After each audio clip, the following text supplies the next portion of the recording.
Well, good morning. How are you all today? Welcome to Integrative Preparedness. I'm Steve Smith. Do you have a fearful spirit or a hopeful, positive spirit?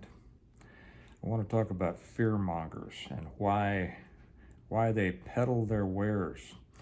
And some people will say, well, Steve, I don't have a hopeful spirit because of all the terrible things that are going on in the world, and it's never been this bad and all that. Well, every morning I get up and I read some scripture, and I posted one, or I posted another one, but I'm about to post one on the Patreon channel. It's from 2 Timothy 1:7, and it says, "For God has not given us a spirit of fear, but of power and of love and of a sound mind." Got up early today, no coffee today because I'm going in for eye surgery. And who wouldn't want to do that, right? Having needles poked in my eyes. I'll tell you something funny about that. I went past the pharmacy yesterday to, I'm not going to tell you what it is exactly. I'll tell you after it's over and everything works out. But went past the pharmacy to pick up a prescription that I needed, right, for to get ready for this. And the pharmacist handed it to me and said, "Are you having cataract surgery?" And I said, "Not." And I told him what was going on. And he went, "Ugh." That made me feel great, right? But you know what? I still don't have a spirit of fear. I have a spirit of power and of love and of a sound mind. So I get up early this morning, woke up about 4, and a couple of things I go through. My first, I pray, and then I listen to some things on YouTube, some scriptural things on YouTube. I love that. I post the thought of the day on Patreon, and then I check and see what's going on in the world of preparedness and in the minds of preparedness. And this one just jumped out at me. It's from a channel that peddles fear, and it was all about wars starting, and all this. And I occasionally put up something about, war, whether we're drawing closer to war, or maybe, if there's something that I think you should think about, or whatever. But not all the time. There's some who do it all the time, and this is one of those. So I said, okay, I'm gonna watch this. I'm gonna see this, and I watched it. And oh my gosh, uh, it was just about how horrible everything was, and there was no hope, and there was no. It's supposed to be a preparedness channel, and if there's anything that preparedness is about, it's about hope. It's about preparing to make through bad situations, right? And if you're an integrative preparedness person, it's about not only preparing to get through bad times, but improving your life while you're doing it. Well, not some of these guys. And he was talking about politics. He said something kind of funny. This is indicative of kind of a closed mind. He was making fun of politics, and he said he only watched 1 or 2 minutes of President Trump's speech the other night, but then he just started tearing it apart right and left and right. And just from somebody said he only watched a couple of minutes, but boy, he had plenty of opinions on it. And isn't that the way it is with a lot of people in the preparedness world? They think everything's horrible. They think everything's a joke. They think everything's a show. They think there is no hope. They don't go out of those boundaries and try to expand themselves, but they are just sure that the few little things they know is what all there is to know. Well, I'm here to talk for a minute about fear and why fear mongers monger fear. You know what monger means? It means to sell, like a fishmonger, a fear monger. I don't know where, Old English or something, doesn't matter. Why do people want to sell you fear? Why do people want to make you afraid?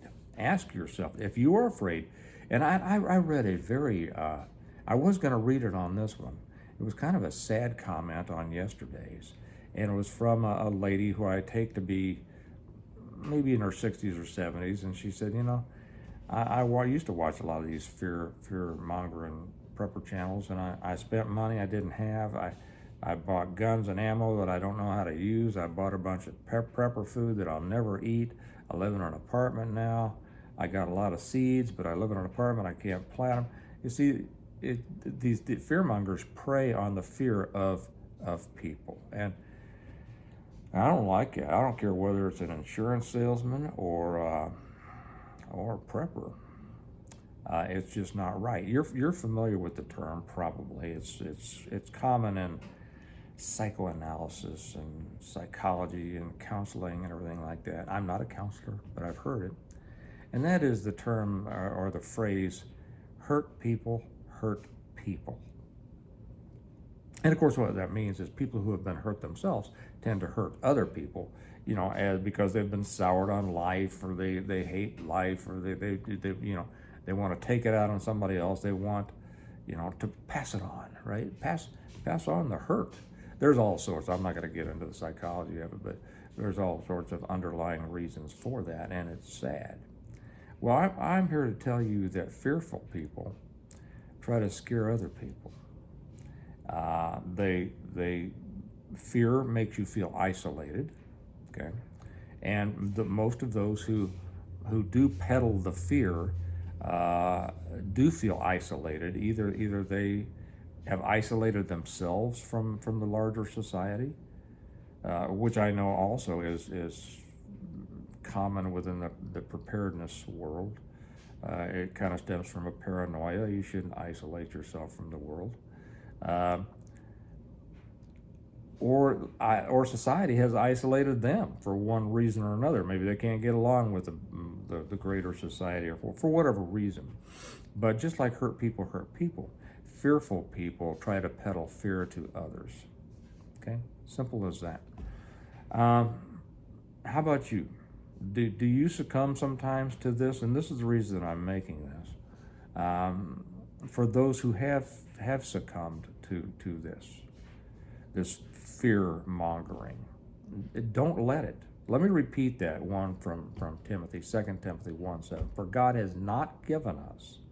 Now here, let me say something here. I'm not. This isn't going to turn into a sermon, but so many of the people who kind of peddle the fear at least claim to come from a religious background or from a religious point of view. Okay. And yet, they peddle fear. Now let me put this here. For God has not given us a spirit of fear. Well, if it doesn't come from God, where does it come from? Ask yourself that. But what has God given us? A spirit of power, of love, and of a sound mind. And that's so important in preparedness. I say often, you've heard me say before, preparedness is responsibility. It's the ultimate responsibility and the ultimate irresponsibility. God tells us repeatedly to prepare, and not just for the end of times. He says, prepare here, to take care of ourselves. And he wants us to do it with a spirit of power and of love and a sound mind. And you can't do that if you're working through fear. That's the reason that I wrote my first book, the Reversion. I had seen, I think that show Doomsday Preppers had come out, and the zombie show was out, and it was casting preparedness in a very fearful and negative light. I've been involved in preparedness, like I've said, for all of my life, which is a long time, and I've never done it out of fear. I said yesterday that people will say fear is a great motivator. No, it's not. It's a great manipulator, but it's not a motivator. Things like responsibility and love are motivators. So when I saw the negativity coming out about preparedness, and I read a couple of books, this eyes give me fits. I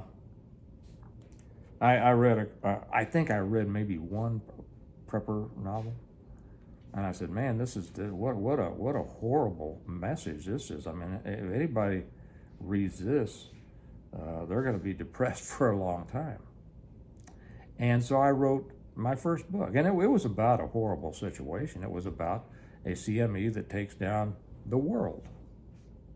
But as the guy who wrote, I decided to come at it from a standpoint of not somebody who was surprised, not people who were caught off guard, but from a guy who was prepared, who understood what was going on, prepared his family. And as a result of that family's preparedness, they were able to not only continue living well, but help other people and then start rebuilding community. That's what everybody should be thinking about. Nobody out there should be thinking about holding up and hiding and thinking that the world is a horrible place. The world is what it is. The world is what it's always been. We just think it's worse. Some people think it's worse. And students of history know that it's not worse than it's ever been. But people who don't know their history, as George Santayana said, are doomed to repeat it, they think that it is worse, only because they hear more about it. The world is the world.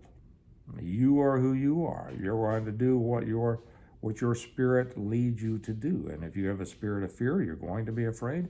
You're going to hole up. You're going to hide. You're going to think that the world's a horrible place, and you're going to spread fear to other people. And tell me what good that does. However, if you have a spirit, like we said, of power, of love, and of a sound mind, what are you going to do? That's what I wrote my books about. A prepared family who came at it from a positive viewpoint. The guy that wrote the foreword in the first and second books said it's an unbelievably positive story about an unbelievably negative experience, and that's so true. And it's reflective of what we all know. It's not necessarily we can't control what happens around us, and sometimes we can't control what happens to us, but we can always control our response to it.